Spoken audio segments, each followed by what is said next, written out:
Whether you're ordering wings for the game, whipping up a 7-layer dip, or ordering pizza, there's something about football that makes you want to eat.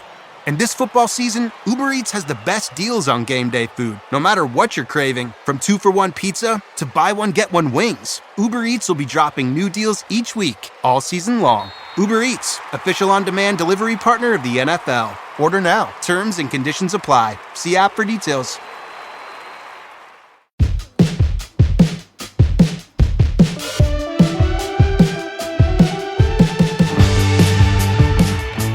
Hello and welcome to the latest episode of Away Days with Woody and Piers. I am Woody. I am Piers. Hello, Piers. Hello. This is about our fifth go here, isn't it? But technological gremlins have been fighting us, but I shall not be defeated. This sounds amazing, man. We're fine. This is fine. Yeah, great. Yes. Fantastic. So thank you to everyone who has sent feedback thus far to our episode with James last week, particularly the aforementioned fan shop, which was it Hat, Scarf and Badge, I believe they're called. Hat, scarf or badge? Hat, badge and a scarf? Badge, hat or a scarf? Yeah, some combination of that of Liverpool. Love it. Piers, you're obviously massively perverted in the ways of football, like memorabilia. You've been scouring some of their wares. I think you're impressed. Yeah, I love it. And it's like the lady we saw at Lewis or with you bought a pin badge. It's the kind of thing I'm glad I never started. Like collecting pin badges or scarves and stuff. It's a slippery slope. I admire people that do it, but I have a wife very grateful that I did not. But I love the fact that it all exists. That type of thing is what this pod is all about. It is. I bought the pin badge. I haven't worn the pin badge since. It's just currently gathering dust on the shelf by the front door. That's thoroughly expected. Trying to hide your surprise, obviously. Could you please, Piers, tell us about some lovely stories we've had sent through from some listeners, especially one regarding a League Cup final or two? Yeah, we got this on Twitter after we were talking about James Walsh, Star Sailor, not making it to his Merseyside derby last week. Flight got delayed, and then went to the wrong airport. And then wrong county. So a plane full of people with tickets. The Roachmeister on Twitter got in touch with us to tell us about his father-in-law. And he went to 2 League Cup finals in the 70s. Well, 69 and 70, because he got tickets through the FA. And he went to the second one, travelled all the way from South Yorkshire to Wembley. And he went to get through the turnstiles and then found out he bought the ticket for last year's 1969 final with him. So he just turned around and went back home. And, I mean, there's no like mobile phones there. You can't can you just send us through the QR code? No. Rather left it on the No. Not a hope. It's all terracing there. I just feel like somebody could have just let him in. I feel like back in those days, especially, people were often like, "Come on, mate, little wink and a smile. Yeah, I'll buy you a cup of Bovril or something. Yeah. I'll go in." Yeah. So sent us a picture of the ticket for the game that he never actually attended, despite getting to the turnstile, and it was, it cost 12 shillings and 6 pence. Ooh. In 1970. Do you know how much a shilling is? No, I should like 12 and 6. What? Yeah. I say was of money. 12p, Woody. 12p. Basically, it's 150 pence. 12 times 12, 144. Yeah, there we go. Which is £29 and 8p in today's money to go to the League Cup final in 1970. I can confirm that A, that is a bargain, and B, the metric system is much better. Imperial is just insane. I don't know who came up with that. Yeah, it makes very little sense to me. Little to no sense. I mean, I'm also curious as to how he came. Like, why would you have last year's ticket and this year's just like sat next to each other? Was he comparing them? I don't know. You're travelling all that way. You're not leaving in a rush, are you? Like, no. You're preparing yourself. I guess I don't know. I guess we can dig, find out exactly what went wrong here. But also, I mean, from the picture, which we will share on socials, this one's particularly battered. You'd imagine, like, you know, a year's difference. One's going to be a bit more weathered than the other. You think the other one's going to be like immaculate, brand new. I mean, that's Should probably grab that Pataleo. one. I think it was probably pristine on the day. I mean, we're dealing in. He bought it for shillings and pence, so it's a long time ago, would he? Yeah, well, Yeah. back when life was all in black and white, apparently. Yeah. We also had because we were talking about the man who took his children to watch Carlisle. The hero, I would say. Some would say that, or you do say that. I say idiot, but going to games, despite your kids. I mean, we've kind of all been now, I think. Editor of All at Sea fanzine, the only Southend United fanzine. Well, the only one worth reading. Yes, thank you. Which I contribute to. Did you know that? Month on month. So what you like editor at large? Is that the working title? No, I always said I would never sell, so I never became part of the hierarchy.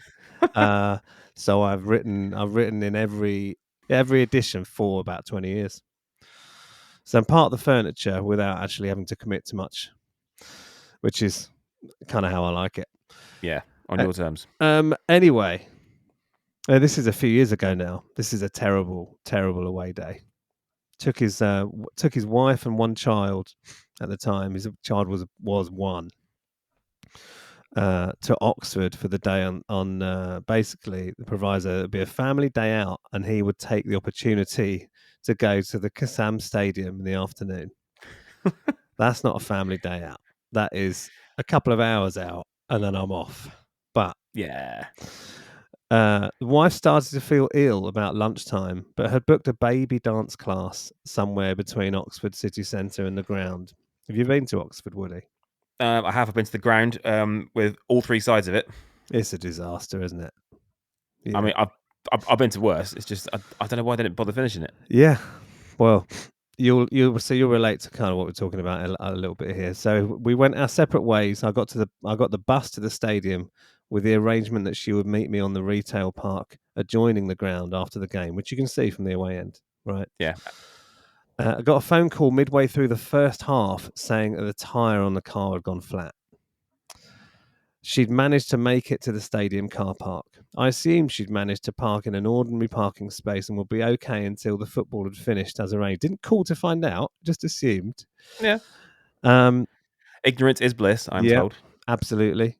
Awful game, obviously. 2-0 defeat. Didn't lay a glove on them. Left the stadium to find a very annoyed wife parked blocking the main drop-off point to a busy entertainment complex on a Saturday evening. Spare tyre, not in car, had to wait 4 hours for a replacement with a very unhappy 1-year-old. When the mobile tyre fitter arrived, turned out we needed 2 new tyres, not one, and he only had 1 normal tyre and 1 low-profile spare, meaning we had to drive all the way back to Essex at around 10 p.m. at 50 miles an hour, and it cost him 200 quid. That's dreamy. That is so many levels. Oh, there's a lot too there, isn't there? I wish we had more time to kind of digest it, but that's not a family day out, number one. No. Number two, I have zero respect for anyone who can't change a tyre. It's just basic. You can't change a tyre if you haven't got a tyre. True. That is part. 3, I don't respect anyone who hasn't got a spare tyre to change. Yes. Mate, yeah, don't travel to Oxford with a 1-year-old in the back without a spare tyre.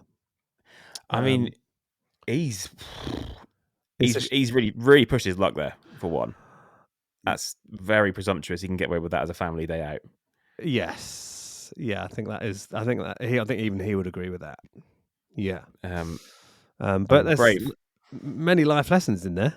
I drove to Oxford once on my own, and you know where that quite near the ground, you've got that kind of mini roundabout which goes on to the main car park by the. So I do, yes. If anybody's not been to Oxford, it's 3 stands.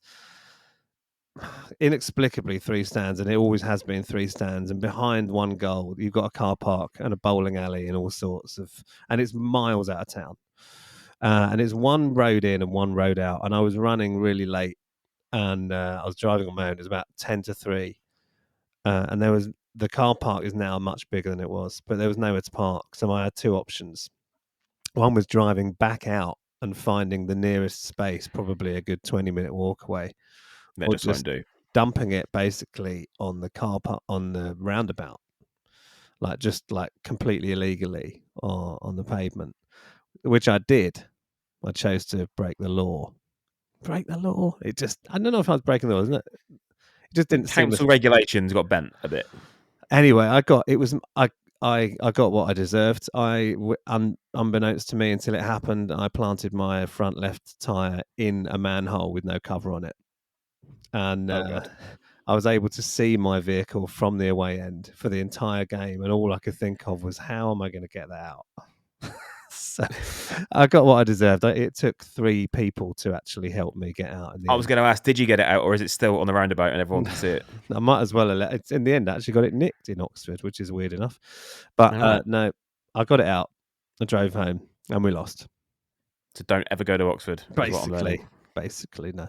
Anyway, this week we have got a fellow non-league fan for Piers to play with, an international rock star of some repute, Mr. Ross MacDonald of the 1975. He's a Mac fan, Macclesfield Town. Sorry, Macclesfield FC. I should say now, Macclesfield FC fan now. Yeah. And he's great, painfully handsome, successful, follows a cool team. I mean, he's got it all really. He's like a bona fide international bassist rock star. Yeah. He's just what he does.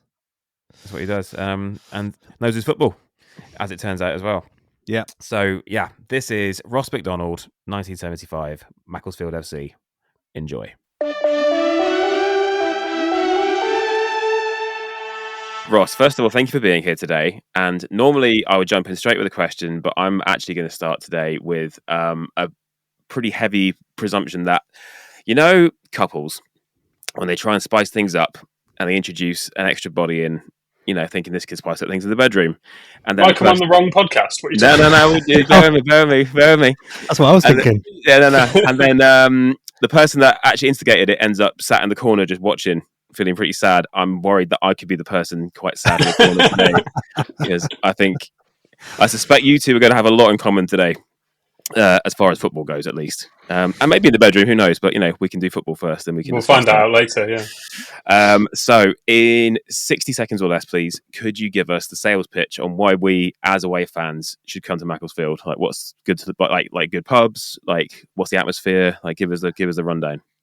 I mean, we have a bit of a tradition when we go back to Mac. I don't live in Macclesfield anymore, so the times that I do go back, we have a little bit of a planned route to the pub opposite the train station, and then there's a pub kind of halfway up on the walk. It's about a 25-minute walk from the train station to the ground, and a couple of pints in each, and sort of get yourself going, watch the midday kickoff or whatever, and then kind of getting into I wouldn't call it stadium. It's definitely still a ground. Yeah. It's changed a lot in the past few years, because obviously we're a different team now. Now it's like walking in and there's like, we get nearly 3,500 people in the league that we're in currently, and that's about 3,000 more than the average for the league. Yeah.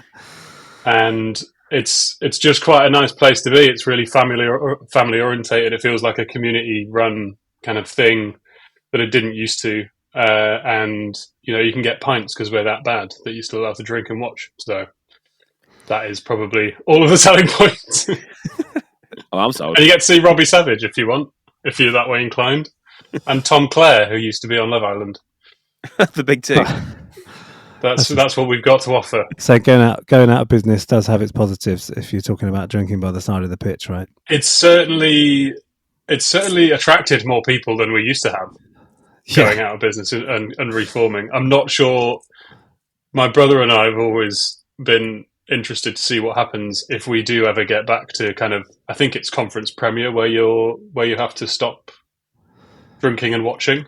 I love the fact you still call it the conference. It's brilliant. Sorry. That's all right. It's fine. No, I'm absolutely fine with it. It's the National League now. Oh, of course it is. National League, you get National League North, South. You're one step below that, aren't you? We are, yeah. Yeah. So effectively, Woody, same league Billericay are in. Yeah, we went to Lewis Billericay the other week. Yeah. Oh, yeah. How was that? Fantastic. Had a great time. beers by the pitch. They even tried playing football.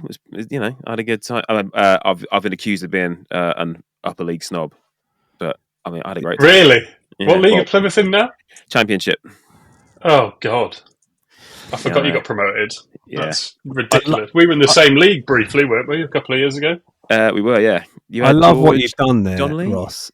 So you've done what like Premier League Championship fans do to us when they go, "What league are you in now?" Like you're showing, I've got such disdain for the upper echelons of football. I don't even know what league you're in. So I'm so non-league that I don't even know how does the pyramid even work above the northern. You're winning me over very early here. So you might want to zoom the camera out a bit, mate, to get that chip on your shoulder fully in shot. But it's fine.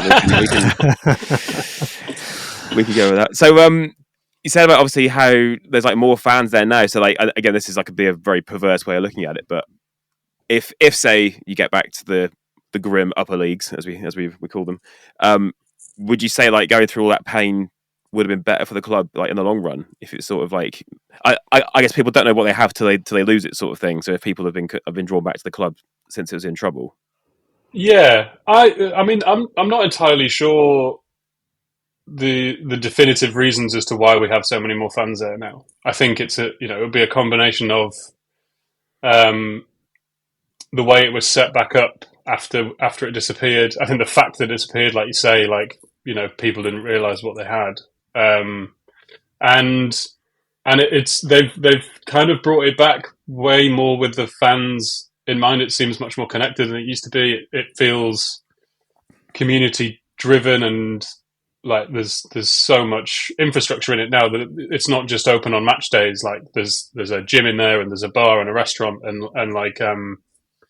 there's just more. Yeah, it feels sustainable, I think, is the good thing, because before it was kind of only open for like 3 or 4 hours on a Saturday, and now it just feels a lot more kind of community led and community driven, and I think they're a lot more in touch with the supporters' trust and all that kind of thing. I'm not a particularly active member of that currently, but it feels like it's much better managed than it was, and it feels like it's much less likely to go under than it obviously when it did go under before. Yeah, and it's kind of the guy that bought it is a local, and Robbie Savage is not a local, but not from very far away, and he's always been in the Northwest, I think, from when he was playing at Man United and onwards and stuff like that. So he's kind of part of that community as well, and he's got soccer schools all over the Northwest, and they just seem pretty clued into the area, It doesn't seem big enough to have all of that stuff in it that you just listed as a ground. Yeah, I know. Have you been? Oh, I don't know why. Well, I know why, but I don't know how it's quite happened. I've been to Macclesfield probably half a dozen times, Ross. Really? Yeah. So not always stay dry, obviously, because it's an open terrace. Yeah, there's no roof. Yeah, why not? Keep it real. I did have an opportunity. One of my most pathetic away days, I suppose, when I was about 20 or so. I had a Maestro van, and my radio had broken, and I drove all the way to Macclesfield on my own with no radio, and I parked it. Would say one positive aspect about your ground is I could literally park it out the back, and I kept my eye on it the whole game. So if someone were to nick it, I would have seen it happening at least. Yeah. We lost, and then I drove home, and it's a very long way. To go from Southend, yeah. Yeah, but no, I've had some crackers up there actually as well. So it's funny, when Woody was saying like, well, what's sell us Macclesfield to come as an away day. It's not great for away fans. There's no frills. We don't put anything on for the away lot. It's very nice if you're a Mac fan, but there's no roof. There's some steps you can stand on. I remember we got very wet. I think we drew you in the cup about 10 years ago or so, and we had to really sweet talk the guys that the stewards to let us in the bar in the seated area at half time because we didn't have tickets. I don't think we had tickets for the seats. And he's like, we haven't got tickets. I'm like, it's raining, dude, and we need a pint now and we're losing. So just let us in, please. Have some humanity, please. Take some of our money, please. We need to have a drink immediately. That wasn't the business model back then, though. No, maybe not. But if it doesn't rain, it's quite a nice view, isn't it? It's beautiful. Hills. I was there a few weeks ago, actually, and you kind of forget, because I always stand the opposite end to the away end, which used to be called the Star Lane end, but I can't remember what it's called now. But there is just like the sort of this, kind of Macclesfield forest and like, beautiful rolling hills and countryside that I totally forgot was there. Often you can't see it though if you go kind of in the winter. It's just fog and rain and sideways. So, do you still have seats in front of the terracing? Didn't you still have seats in front of terracing? Do you know what I mean? Yeah, we did. That end, no, it's all standing now. Okay, that was a very unusual sight. It was quite strange. That doesn't happen very often. But no, I've had a bit of. I remember having a pint of Elbow beer up there. I was like local enough to Manchester to have some when Elbow were massive enough that they had their own beer. Oh, great! So I messaged Guy Garvey and said, "I'm having a pint of finally having a pint of your beer in a local Macclesfield pub." And I think we won 4-1. Had a lovely day. Brilliant. So Ross, you said earlier that you didn't that you don't live in Mac anymore. So the question being, like, why Macclesfield? But I'm assuming it was your local team. Is that why you follow? Yeah, I grew up in a town called Wilmslow, which is about 20 minutes outside of, it's 20 minutes outside of Manchester, but also then 20 minutes away from Mac. And my dad had a Man United season ticket until us kids were born, and he couldn't afford it anymore. And then one year, Mac got promoted into Division 2, which is, again, showing my age, because that's, 1997, I think. And he decided that this was the time that he was going to get a season ticket for a football club again, and took my brother the first year, and then we got relegated back into Division 3, and then that was the first year that I went. So I had a season ticket for maybe 5 or 6 years until I ended up getting a Saturday job. So yeah, it's local team and just been ingrained from that very impressionable age.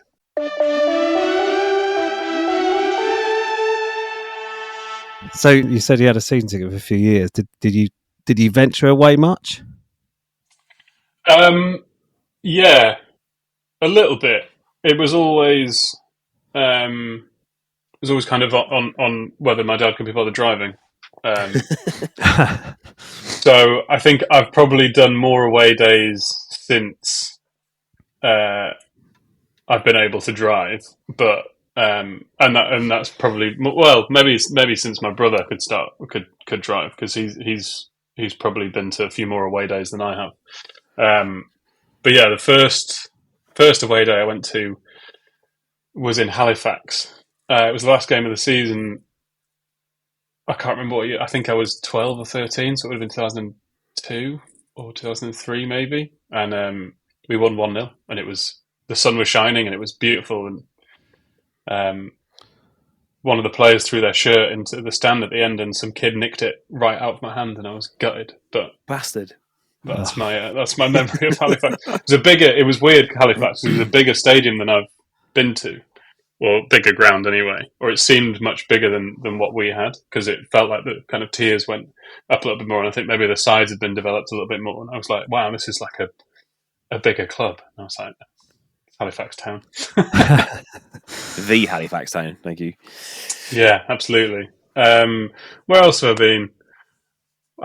We played Chelsea at Stamford Bridge in the Cup in maybe 2006. We got the bus down, which was great fun.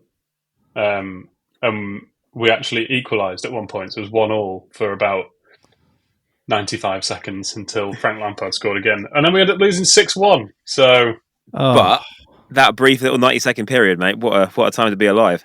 I've never felt better in my life, to be honest. I think I peaked at 14 or whatever it was, or maybe a bit older than that. But the absolute elation of we've scored against Chelsea. And I think that was when they were, that's when they were winning leagues. So, like growing up in the sort of shadows of Manchester, then I'd imagine it must have been wall-to-wall Man U shirts growing up as well. I mean, it wasn't. Well, also for me in Plymouth, it was wall-to-wall plastic Man U fans who had never gone further north of Bristol in their lives. Yeah. But so were you getting kind of like a lot of stick at the playground or like confusion, like why are you Macclesfield?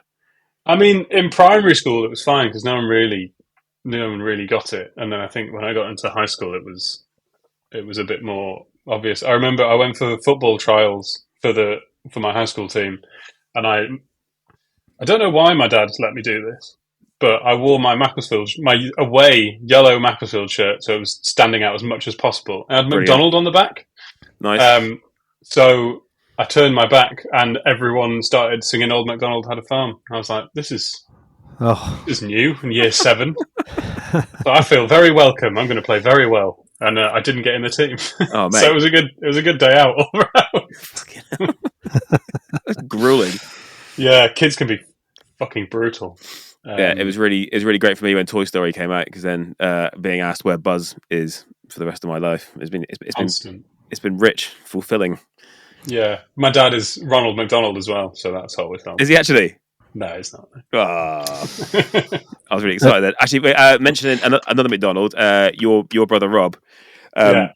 Just give him a little shout out because I met him with you a couple months ago at his book launch. So Admiral, the original, it turns out, manufacturer of replica shirts. They did their 50th anniversary book, and Rob was part of it. And yeah, I imagine a lot of people listening to this would have similar perversions in their love for football kits as well, like retro stuff. So it's definitely worth a look at the Admiral book. Yeah, it's a great thing to get. It's an amazingly turned out book, and the research that's gone into it's pretty in depth, and so many great kits in there. It's ridiculous. Oh my god, that England '82 kit is just. Yeah, that should come with a sort of. Did we find there's a Plymouth one in there, isn't there? Did we find one? Yeah. There's in fact, so our current third kit is basically a sort of hark back to that one. So 93, 94, Peter Shilton's Nearly Men. He got knocked out by Burnley in the playoffs, that's the first time I've ever cried after a football match when I was 9. Oh, we lost. Yeah, little bastards. I hate Burnley. Always. The first time, like it happens all the time. Exactly. Yeah. But there's some pretty iconic kits for us over the years. So yeah, shout out to Admiral. Yeah, mate. And Rob, of course. Yeah. This is one. This is not great for if you're just listening on audio, but this is one of my favourite toilet books of all time, which is the worst football kits of all time. Oh, nice. Which is are we in there? Because we definitely are. You must. Yeah, actually, we're both back cover. Look at that. So right, I've got and that's you. The reissue of our Argyle one. That's the 95-96 one where we did go up in the playoffs with Neil Warnock. I don't mind that Argyle one. That's proper 90s sheet. I don't that mind one. Either. Yeah, reissue, the South End one's fucking horrific, but we call the South End one the custard splat, and also we got relegated twice in it. So we actually finished bottom 2 seasons running in that. So it's quite sought after now. Yeah, I've got the away version, which is red on red. It's horrendous. Oh dear. No, I love crap kits. Yeah, all about that. Going back to names, by the way, try having a name that kids shorten to piss.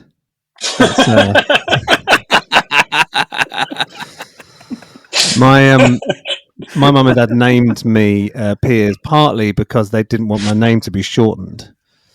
So it got shortened to Piss, and also in an A&E waiting room with a bunch of mates, which was on an away day, by the way. I'd stacked it on the way out of Euston Station on Euston Square. So on brand. It's Euston Square steps. I stacked it. This is banning drinking on the tube, and we were all carrying bottles onto the tube, and I stacked it, and I actually fractured my coccyx, and I sliced my finger up quite badly. So my mates, bless them, we went straight across the road to UCL A&E, sat in there for a little bit. I registered, and we were waiting around, and in front of a packed waiting room, the woman came out with her board and went, Pies, Hewitt? And that is one of my nicknames.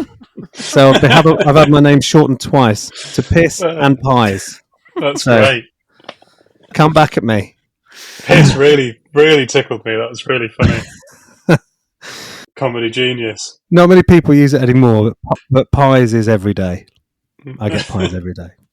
I think what's like piss and pies in Latin, like that should be our sort of like motto, I think, for the podcast going forward. I mean, Love that. Have you got a badge for it? You need to get a badge made. Not yet. we talked about it, and I haven't considered piss or pies involved, but we can workshop it right here. It's great. We can figure it out. Sorted. So, what was your worst away day? I was trying to think about this when you sent me some of the questions yesterday. I was trying to think about it. I don't have I think the Chelsea game was obviously the worst result that I've experienced. I don't know that I've had a particularly bad experience of away days, because it's always just been a bit of a fun trip out. And I mean, as you get older, you can kind of have a couple of pints, and I always find the atmosphere at away days from the away fans is much better than kind of standing at home, because it's all the real diehards stood in one collective unit. And when you support Macclesfield Town, that is sometimes 24 people, but it's still a much better kind of a much more kind of fanatic experience of going to watch football. But yeah, the worst. I mean, it's probably just like long drives where we've got thumped, or me and my brother so we got promoted back into League Two in 2018, I think it was, and we went to the first game of the season away at Swindon, which isn't that far from London, but a bit of a schlep, and we lost 3-2. And I was kind of gutted, because I was like, "Oh, it's the big return." Yeah, we'd had an incredible season the season before, and like won the conference the National League without really meaning to. Like we were not anywhere near favourites, weren't even talked about for the playoffs, and managed to win the league by 10 points. And then kind of went up and just got. I think it was probably last minute, to be honest. It was just one of those where it was kind of gutting. But that feels weird to me, because like these days, especially, like everyone looks at the National League as essentially like Division 5, because like the sort of leap between National League and League 2 is pretty much. There's kind of like there's a lot of. Even. It's I think the top half of National League could probably play in League 2. Yeah, pretty easily. It's very competitive. It's really difficult to get out of the National League. Oh, Piers will tell you, no doubt. Oh my word! Don't get him started. So depressed about it. I totally agree, though. There's always a handful of seems to be a handful of teams, and our stick culture's doing that bag, who just swim around at the bottom of League 2, because it's also we got relegated. We discussed this the other day. We got relegated twice running during the pandemic, and the first season we actually just got relegated because the season just finished and we were in the bottom, but we were so bad. But the second season, well, we were like new into League 2. Like, you got to try so hard to get relegated out of League 2. You really have. Like, there's a lot of crap in there, and we managed it all right. And now it's like we just cannot. Like, how do you? All it takes in the National League is one club to spend a bit of money, and then it's a lottery of the playoffs. It also used to be worse, obviously, because it was used to just be one up, one down. But yes, God, I think if we get out of the National League, I might just give up. I just think it's not going to get any better than this, like relatively, because it just feels like a. You're right. There's about as good half a league in there, which would easily compete in League 2. But they're just, it's like half a dozen League 2 teams are just going, "Hello, yeah, you having a little bit of fun down there?" I saw something. I saw something the other day that was like. I think it's the top 5 of League 1. Like 4 years ago, were all in National League, because it's like Stockport and Bradford and Wrexham, and like it's just all these teams. I don't know if Stockport have had particular investment, but seems like whoever's just got some money have just completely just like jumped up a couple of leagues and are now trying to like have very serious claims to get into the Championship, which is nuts. I never saw. I mean, Stockport are arch rivals. So I never saw them. It was the best thing that I'd ever seen was their steady decline, because they were always in Division 2 when we were in Division 3. And then I think there was a few years where we were both in League 2 at that point, and then they just sort of plummeted. They went down into National League and then into National League North. And it was great. I absolutely fucking loved it. And, my one Stockport fan was like miserable, and it was lovely to see. And then all of a sudden, I stopped paying attention for a few years, and now they're in League One, and they look like they're going to go in the Championship. I was just like, it's baffling. I hate them. And you look at it, and you're like, "Oh, we'll never play you again." Like, No. I've got one or two mates like that. I've got an Ipswich fan who, when they finally came down to League One, and we played them, we got pasted, and then the season finished too early for us to play them again, so we got relegated. And now he can't even get a ticket for games. No. They couldn't really? give them away last time we played them, and now we're just we're never going to play them again. It's so depressing.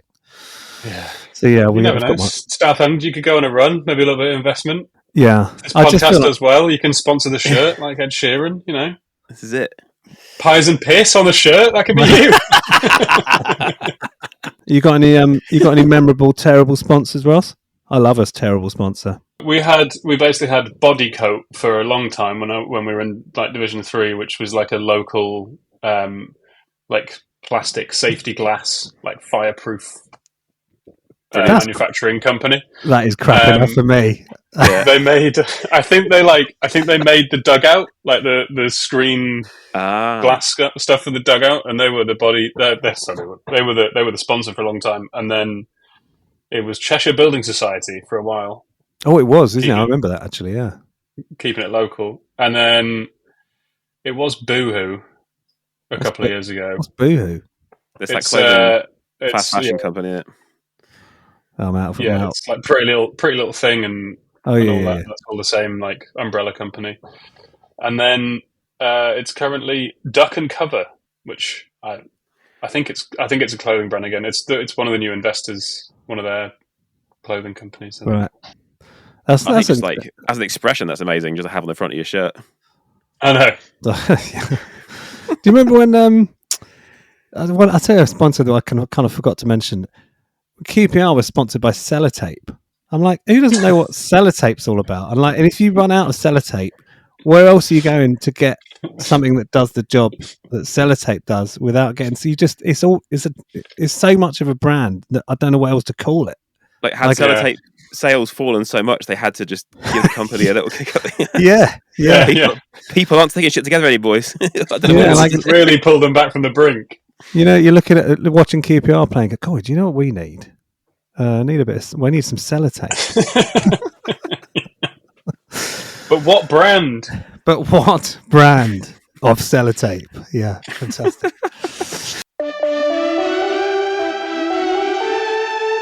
Ross, obviously, as a man of somewhat international repute, traveling the world with the band, have you seen any like neutral games away, like when you've been on tour and stuff?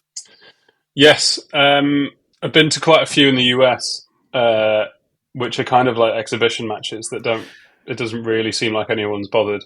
No, and including like the fans and the staff. And I believe that we will win. Yeah, you do your best. We love you. No, it's not. It's fine. I think it's getting better, but it's still very much like entertainment rather than sport. They're more focused on like fan experience than the game that's going on in front of them. Right. There's a lot to be said for that. To be fair, I guess it's making sure that people paying money and having a good time is something. But I think that's why I like lower league. There's just absolutely. And to a point, higher league stuff as well. There's just no frills. Like it's just they've built a bunch of seats around a football pitch because more and more people wanted to come. Yeah. And they've put a bar in and like a pie stand, and it's the bare minimum of what's required to stand and watch football. And you're under no illusion that you're going to watch football. So yeah, the US, been to a couple of like Galaxy games and LAFC and Nashville and I think that's it. The one that stands out though is we played in Bangkok in Thailand, and the venue happened to be right next to like the local football team, and it just so happened that they were playing an evening game, and it just so happened that it was the local derby. Oh wow! So we asked if we could go and sit in there. And they were like, "Yeah, of course." Like we ended up just like getting seats, and the home team won like 4-1 or something, and they shouldn't have, and it was an absolute drubbing, and everyone was going mental. And ended up getting a shirt at the end of it and stuff, and it was proper good. It was really good fun. Can you remember, sorry, can you even pronounce what the team was called? I can try. It was Muang Thong United. Come on, United. That doesn't sit right, but I like it. Yeah. Yeah. The United. I can't remember who they were playing, but it was great. It was really good fun. Somebody Rovers, please. Yeah. It's quite hard.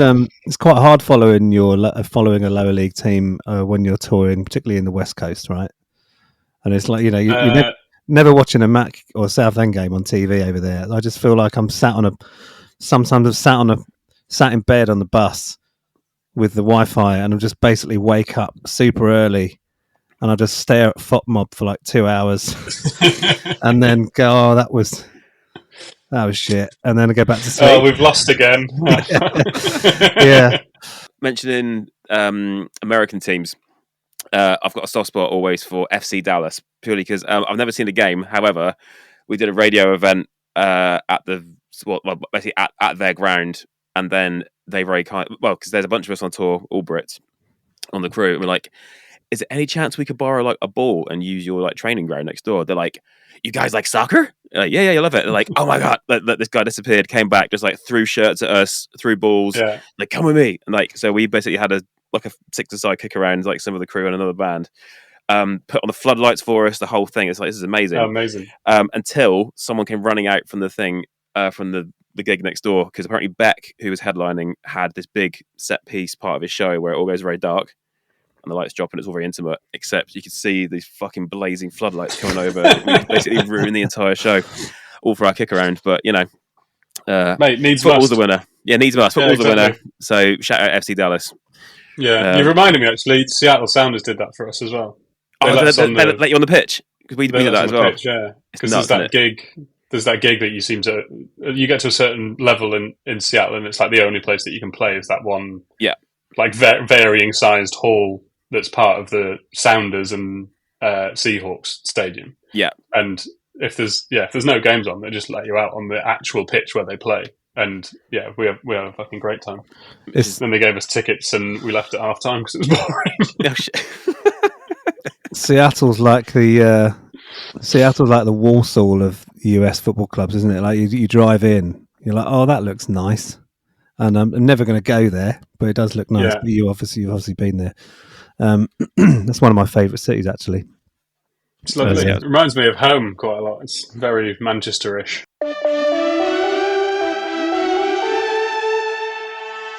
You must have done in terms of the level of football that you're used to watching. Pretty similar to mine, really. Yeah. Realistically, like, is there anyone? Well, actually, no. Let's chuck realistically out the window. Where would you love to go and see Macclesfield play? Like, 2 or 3 dream away days. Where would I like to see Mac play? It would be nice to see us legitimately playing in a Premier League stadium because we're in the Premier League, but I feel like that's quite a long way away. I think we're talking cup runs here. Let's be honest. Yeah. Yeah, sure. Third round. It'd be nice to Spurs is a very nice venue. Just for sort of pints and box for you to get home. Exactly. Yeah, the Emirates is right around the corner. It's perfectly fine. To be honest, I would like to see us play Arsenal purely because of the amount of Arsenal friends that I have. Yeah, I'd like to see. Previous guest Josh Franceschi, your mate as well. Yeah, him specifically. But my manager is Mark. Our security is Arsenal. Yeah, there's a lot of Josh's bandmates are also Arsenal, I think. So it'd be nice. All from Surrey, though. It's weird, but yeah. Anyway, I know. Yeah, it's funny that I'm the one that lives the closest and have absolutely no fucking interest in it. But We had Lloyd Griffith we spoke to last week. Lloyd Griffith, sorry, singular. He said exactly the same thing. He's like, I've got so many mates to support Arsenal. It would have to be Arsenal. Yeah. I would. So I guess the Emirates and maybe Old Trafford because of all of my friends being United fans, and just I think obviously these are away days where we end up winning. Obviously, naturally. You're not going to go to Old Trafford and lose, are you? No. Yeah, true. You have to really try. I know the answer to this already, and it's a pretty popular one anyway. But if you could only choose for the rest of your life to watch Macclesfield at home or away, which one would it be? At home. Yeah, you sound like a homeboy. Yeah. It's just I don't know. It's funny actually. That's kind of having this conversation with my brother a few weeks ago. The last time we went. Since the club's come back, like it's not necessarily felt like our club completely. For whatever reason, the name's kind of different, and like the feeling about the place is obviously different, but in a really positive way. Like it's come back in the best way it possibly could do, and it feels like it's sustainable, and we're not actually that far away from where we were in the league anyway. And like the quality of football is far better than it used to be, and we're getting 3 times as many fans. And is something missing? Do you think, or what is it? It's not I don't know. Not miserable enough. Maybe it's genuinely it might be that. Like I'm so preconditioned to fighting and like battling for stuff, and kind of overachieving by getting mid-table, and like just about achieving by not getting relegated, and kind of expecting to get relegated. Exactly the same as Southend when we were in the conference and League Two. We were, I mean, we weren't up and down, but we kind of went down for a few years and went up for one and went straight back down again. But like I don't know, for whatever reason, coming back to it now, it doesn't feel wholly like the club that I grew up with, and that's because it's good, I guess. That's because it's better.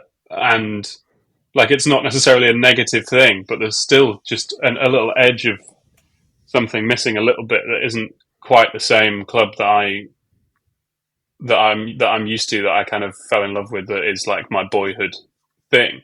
Not to say that I still absolutely support them. I've been twice this season, and we always go on Boxing Day to watch the games, and obviously now any Boxing Day game, home or away, is pretty close, so we can go to all of them. But I don't know what it is about the ground is still pretty similar. It's actually a lot nicer, but it's just, I don't know. There's something that just doesn't feel quite there, and I'm sure it'll come back with time, or maybe it'll come back with if we get to like the conference. I keep calling it that. Sorry, National League. I'm fine with the conference. I would love to refer to the Premier League as Division 1. I really would. So you carry on with the conference. Well, the Vauxhall Conference, if you will. Yes, please. Yes, exactly. But yeah, I don't know if there's just like a good feeling about the place, and we're unbeaten still this season. I know in like 11, and we're absolutely flying, and we've got 2 promotions out of 3, and got to the playoff final last season. Sounds like you just need a big old winless run to get you back on the misery train, and I think just maybe a bit of love that grit. Well, it's funny, man. Like even from the first game that we went back, like because I went to the first game back of the reformed Phoenix club or whatever, and I think we won 2-1, and I don't know. It still just left me feeling a little bit strange.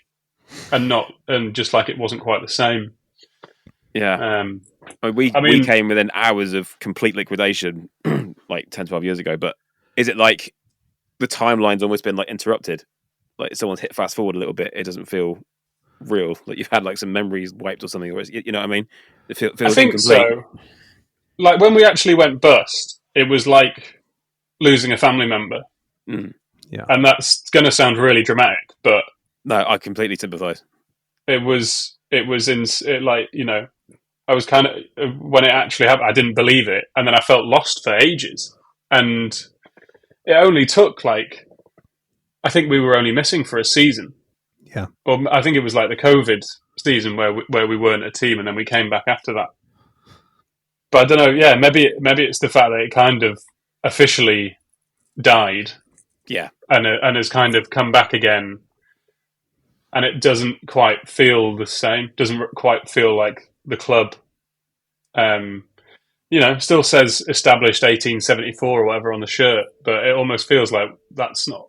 It feels like we're cheating a little bit, and that's not necessarily. Well, because I remember having this chat with my dad when our goal came so close to going to the wall, and he was generally saying, like, I don't think I'm going to follow football after this if they go.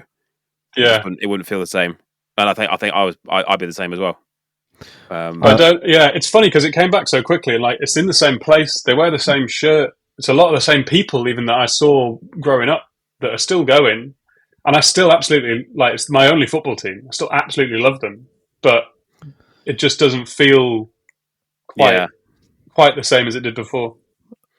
I would. We nearly went out of business last summer, and I exactly the same. I had so many thoughts of I don't know how I will feel until it actually happens. But I think I'd probably just turn to golf for a couple of years and just forgot all about it for a bit.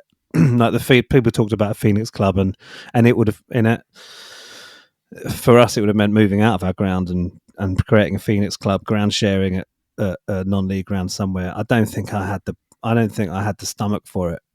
So I think, and to start going to football anywhere else, I wouldn't have followed another team, but for the experience of going to football, I think it would have just hurt too much. Yeah, I think I'd have just stopped until nature took its course, I suppose. But I would have needed to have done something. I couldn't have just, got on with full-time weekend childcare straight away. So I would have played a lot more golf. But I don't have to think about it now. So I'm sorry you had to go through that. Yeah. I think it's funny as well, the difference in...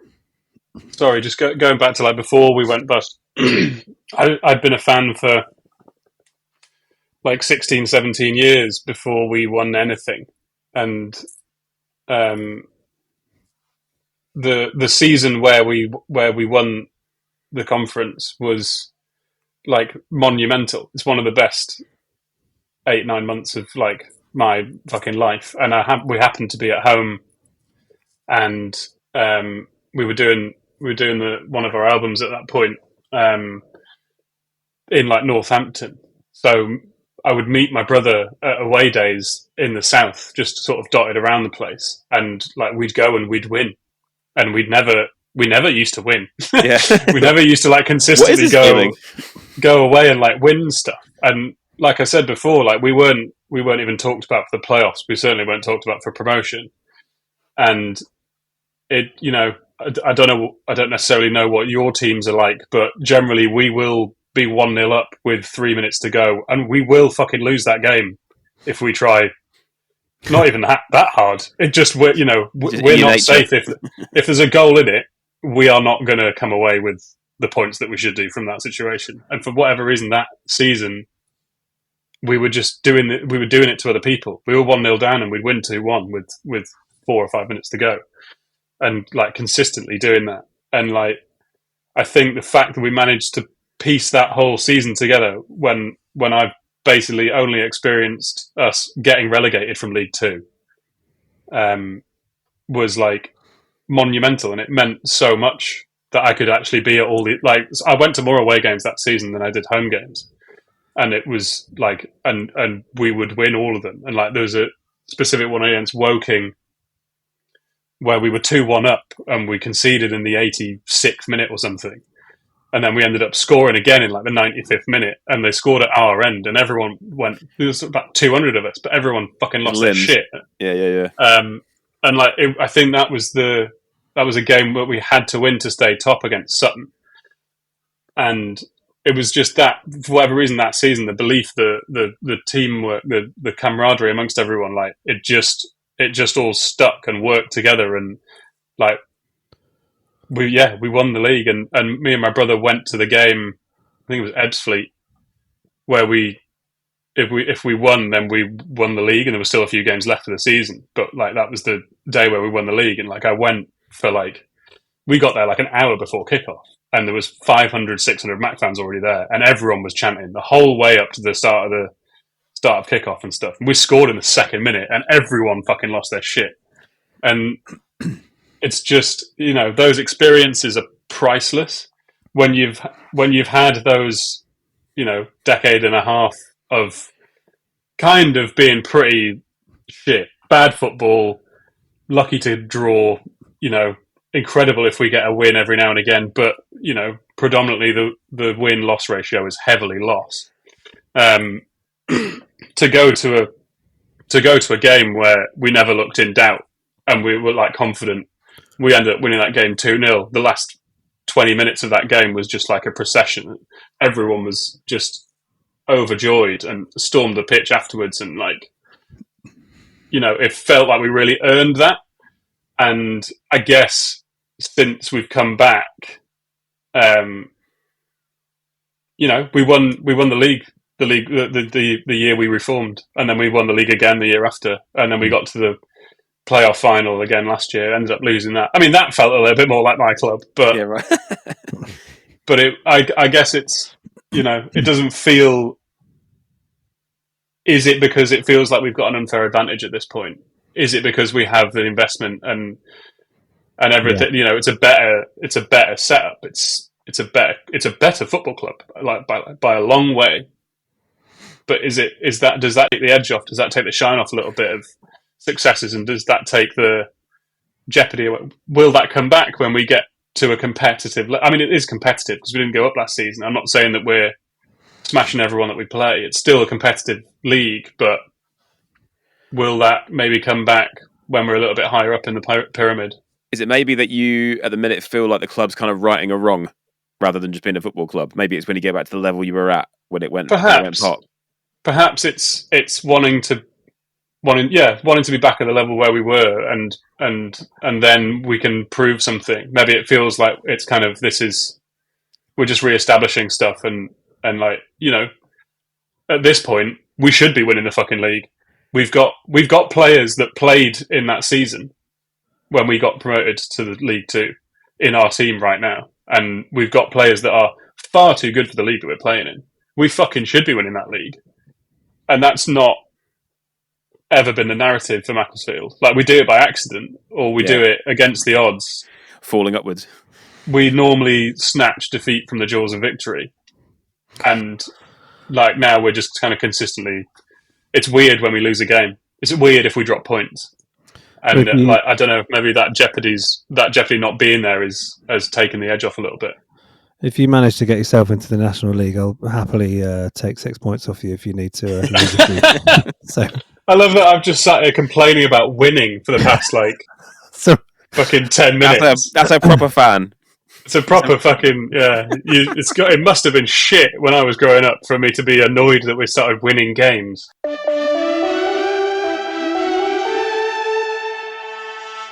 Thank you to Ross from the 1975 for a thoroughly enjoyable sit down and chat.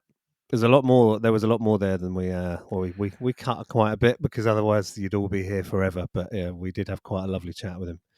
I'm just thrilled that we've finally settled on, when we get the podcast shirt made, our front of shirt sponsor, which will be Piss and Pies. Piss and Pies. Or Pies and Piss? I think Pies and Piss feels better. Does it? No. I mean, it's not something I've really considered too much, to be honest. I think Piss and Pies.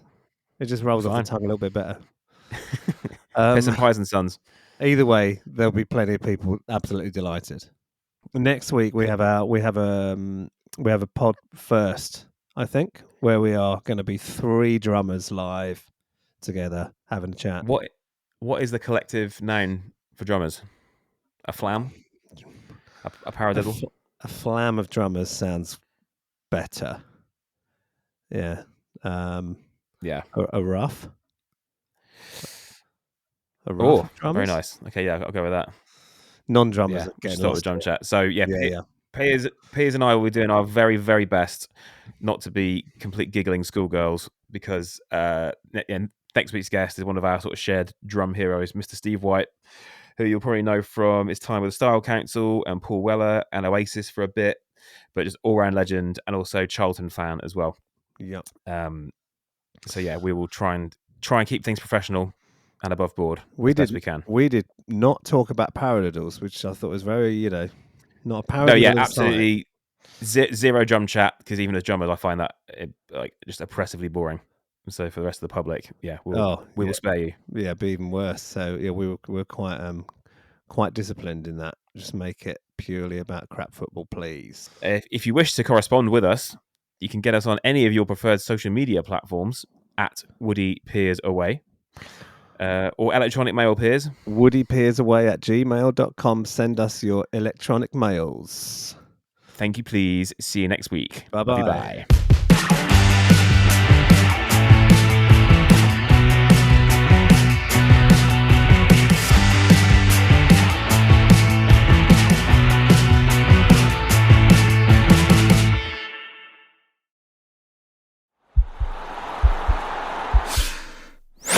This podcast is part of the Sports Social Podcast Network.